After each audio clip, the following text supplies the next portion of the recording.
বাংলাদেশ এখন একটি প্রতিষ্ঠিত সত্য।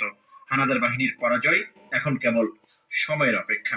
একই সঙ্গে জাতিসংঘের নিরাপত্তা পরিষদে যুদ্ধবিরতি প্রস্তাবে ভেটো প্রদানের জন্য তৎকালীন সোভিয়েত ইউনিয়নের প্রতি কৃতজ্ঞতা জানান তাজউদ্দিন আহমেদ।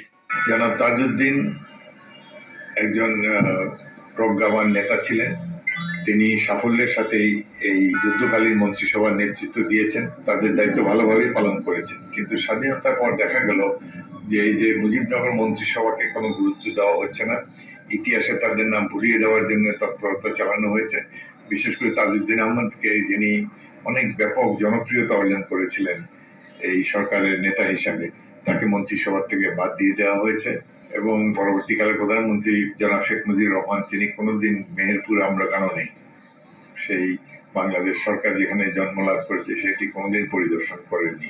মুক্তিযুদ্ধের রণাঙ্গনে প্রাণ বাজি রেখে যুদ্ধ করা বীর সেনানীরা বলছেন, স্বাধীনতার পর থেকেই মুক্তিযুদ্ধের ইতিহাস বিকৃতি শুরু হয়। আর গত 16 বছরে যারা যুদ্ধ করেনি তাদের মুক্তিযোদ্ধা হিসেবে ইতিহাসে প্রতিষ্ঠিত করার অপপ্রয়াস চলে।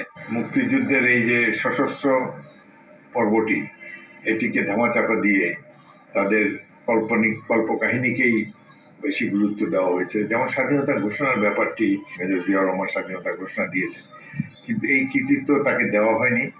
পরবর্তীকালে শেখ মুজিবের মৃত্যুর পর একটা কাহিনী প্রচার করা হলো যে 25শে মার্চ রাত্রে, গভীর রাত্রে, শেখ মুজিবুর রহমান ইপিআর এর সিগন্যাল সেন্টারে স্বাধীনতার ঘোষণার একটি মেসেজ পাঠান। সেই মেসেজটি ইপিআর এর সৈনিকেরা বহির্বিশ্বে ছড়িয়ে দেয় ইথারের মাধ্যমে। ইপিআর এর যে বাঙালি সৈনিকেরা দুদিন আগে থেকেই তারা বন্দী ছিল। 25শে মার্চ রাতে ইপিআর এর বহু সৈনিককে হত্যা করা হয়েছে এবং সিগন্যাল সেন্টারের পাকিস্তানিরাই কর্মরত ছিল, তাদের কাছে কোনো অস্ত্রও ছিল না ইপিআর সৈনিকদের কাছে। সুতরাং এই ধরনের স্বাধীনতার বার্তা রিসিভ করার মতো কোনো বাঙালি এই ইপিআর সেনা দপ্তরে ছিল না। সুতরাং এই ধরনের কল্পকাহিনী প্রচার করার কোনো প্রয়োজন নেই।